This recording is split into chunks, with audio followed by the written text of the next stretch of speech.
Hey YouTube, hey P. Diddy, you have my book already from the Revolt Summit. I got it to you. The Brown Paper Bag Boys and the Colorism Experiment. I gave you a free copy. I want you to read it. We have the quarantine right now, so you should have plenty of time to read it. But the reason why I wanted you to have the book, I know you do music, but I'm sure you know a lot of actual film people that will be able to turn this into a movie. That's why I got you the book. I want you to read it. But this video has no bias in it because of that. The Revolt Summit was great. It was a great opportunity. It had many people there, many celebrities that really gave us a lot of information on the industry, which is very commendable. So that's just an example of P. Diddy doing something for the community to reach out, to give people information, to help people grow, and to help people stay motivated in the industries that they want to conquer.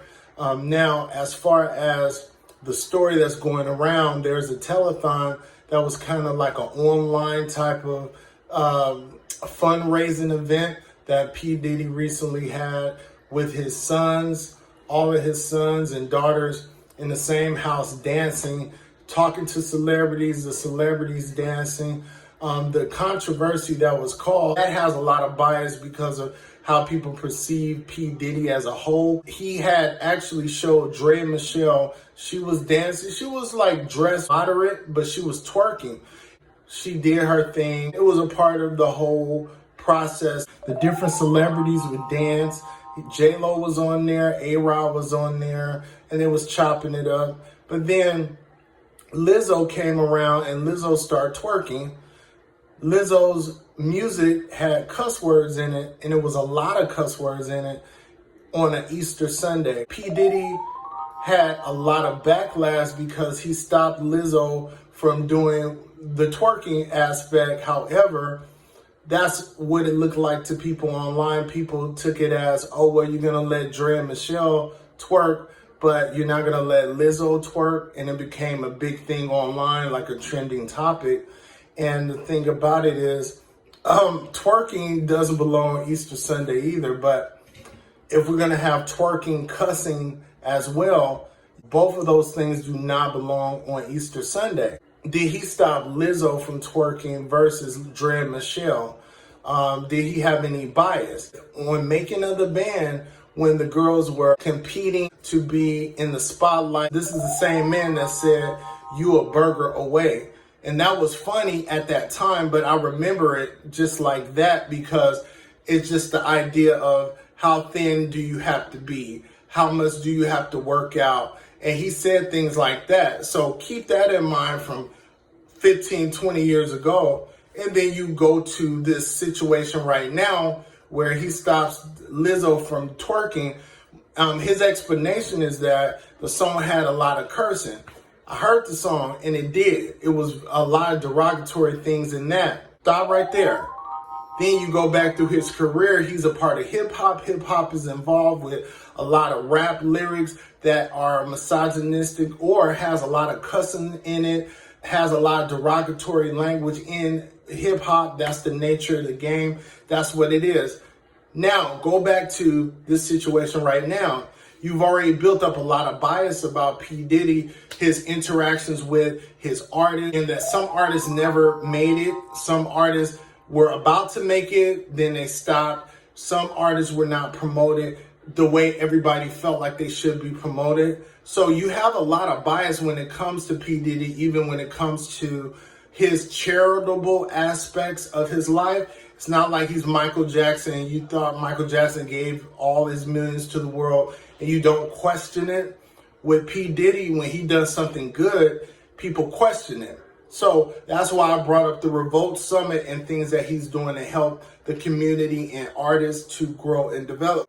In this video, I kind of want to let you know he has my book. So it's a little pressure on P. Diddy to read my book, The Brown Paper Bag Boys and the Colorism Experiment, written by Darrell Harper. Scareofthelight.com. Go to that website.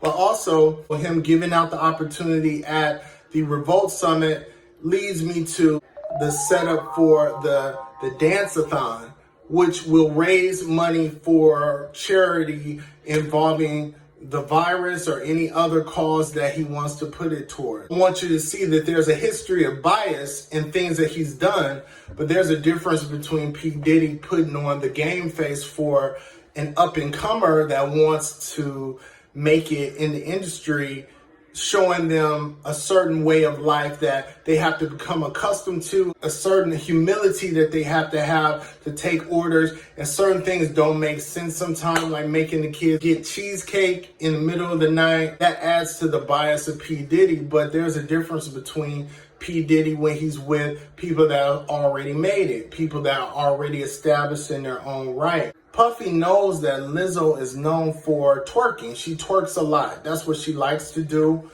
The controversy she had already at the Lakers game in front of the kids. Lizzo has a way of inserting that in inappropriate places on Easter Sunday, at a family event with the kids.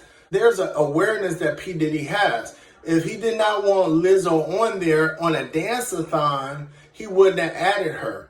And it's hard for me to believe that P. Diddy would not know that Lizzo would twerk on a dance-a-thon. You're calling her, even if it's on Easter, she's going to twerk on a dance-a-thon that you offer to her to come and dance and be a part of. So P. Diddy is not lying. He's not lying about the song did have a lot of cussing.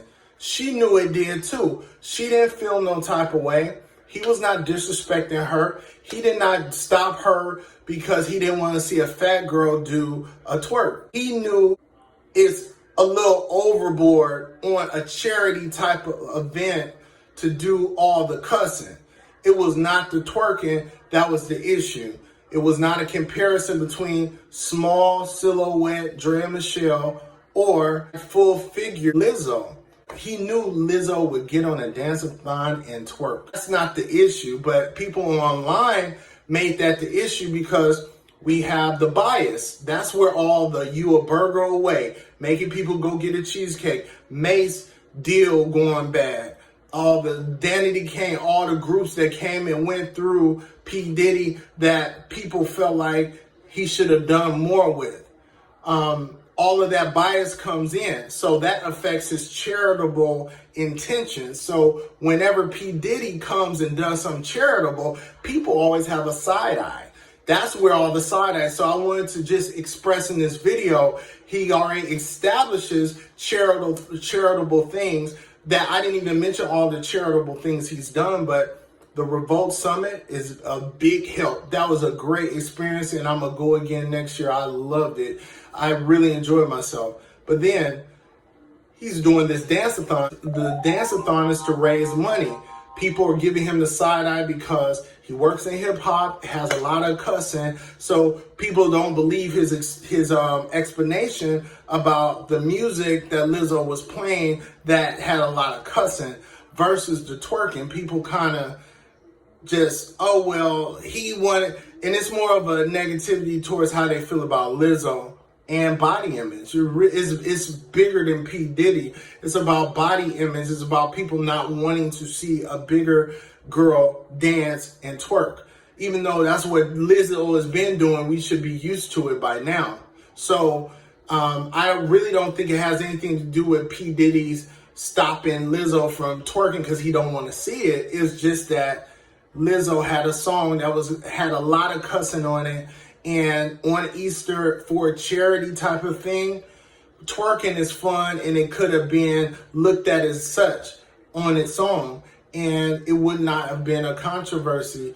But I'm glad he explained himself. I believe him. I just seen a lot of videos where people just immediately, oh, well, he didn't want Lizzo to twerk, but he wanted Draya Michelle to twerk. And it's only because Lizzo is bigger and this and that. These are all their opinions and all the people's opinions based off of Lizzo's body image that she seems to be more than comfortable with. That's probably why she's probably doubled down on doing all the twerking and in different events that seem inappropriate. Like, I feel like she's at the point where she still wants to prove herself. I wouldn't put it past her to twerk in a church. And it's inappropriate. So it's okay to say it's inappropriate because Lizzo, there's a time and a place. But in that dance-a-thon, the twerking that Lizzo did was the appropriate environment. Even if they were doing charity, raising money, that was an appropriate environment for her to do that. Not a game where there's a lot of kids and family with your ass cheeks out. It was like an invited way. You invited her to dance, let her dance. If she wanted to twerk, let her twerk. But then shutting her off had nothing to do with that, because he was aware of that. He knows Lizzo's brand and what Lizzo does. He knows Lizzo gonna dance if you tell her to dance. If she's not gonna do a two-step, she gonna twerk. That's what she does. So it's not far-fetched to believe that P. Diddy is actually telling the truth. He actually was like, the music had too much cursing. But what he should have did was tell her to change the song. That's what he should have did. Express at that moment, like, look, we gonna redo this. So it wouldn't have been like abrupt, because that's where people took it beyond what it needed to go. It was not that serious. It wasn't. They were doing stuff for a good cause, and P. Diddy should not get the side eye every single time because of his affiliations with rap, his affiliations with Biggie Small, his storied history of him being involved and him looking like a boss and being a decision maker and kind of coming off as maybe a narcissist in his attempts to uplift people. So, the Joe Jackson approach, like tough love type of thing. People still view him in a negative light, and when he does charitable activities, people are still looking at him as a negative force from his past career. But people have to learn to separate the public image from the person and the human. And the human, it seems like he wants to always do stuff to help people. He wants to have fun with people, and he likes to have fun with his successful friends because he loves success and he wants to be around that. So if you're not successful, he wants to build you into that, but he's not giving you the easy way out. Read my book, P. Diddy. Read my book. This book will change your life. Read my book, The Brown Paper Bad Boys and the Colorism Experiment. You have it. Crack it open. Let me know. Contact me. You can look at my social media handles, Darrell New Books on Instagram, because you need to champion this book to be a film. It's about colorism. It needs to be out there, and with your name attached to it and your contacts in the movie industry, not necessarily music, because you do music. Your affiliations with the movie industry could help my actual case of the colorism story needing to come to light. So you let me know, please contact me.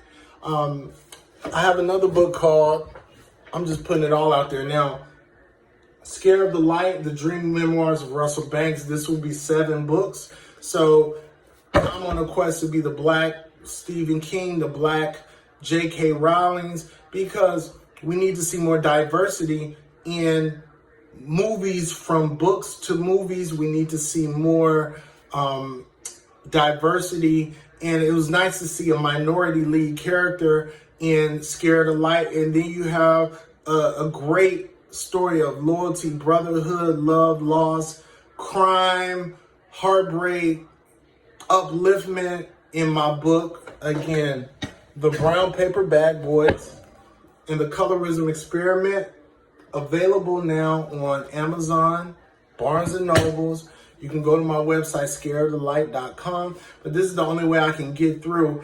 But my opinions about P. Diddy are 100%. They have nothing to do with the fact that I got my book to him at the Revolt Summit. If you enjoy my video, please feel free to like and subscribe. I definitely have a lot more content on the way. I do thank you for my growing audience, and I appreciate people watching my video. Just remember, this video is about really body image, but when it comes to P. Diddy, we have to learn to separate the public image, which is larger than life, versus the human that sits at home and thinks about the world and his influence and what he wants to do with the world. We can't side-eye charity. Some people were saying that, oh, well, the celebrities are rich. You shouldn't be trying to take money from people that don't have it in this virus era right now. People are not working. That is true. But there's a lot of people that have money that are willing to give even at this time. So those are the people obviously that would be contributing to this type of dance-a-thon. But there's plenty more celebrities I know that will donate behind the scenes to his dance-a-thon. So you can't really just point out the negative in every situation about P. Diddy's involvement in something charitable. Follow all my social media handles at the bottom. I will talk to you later in the next video. Peace.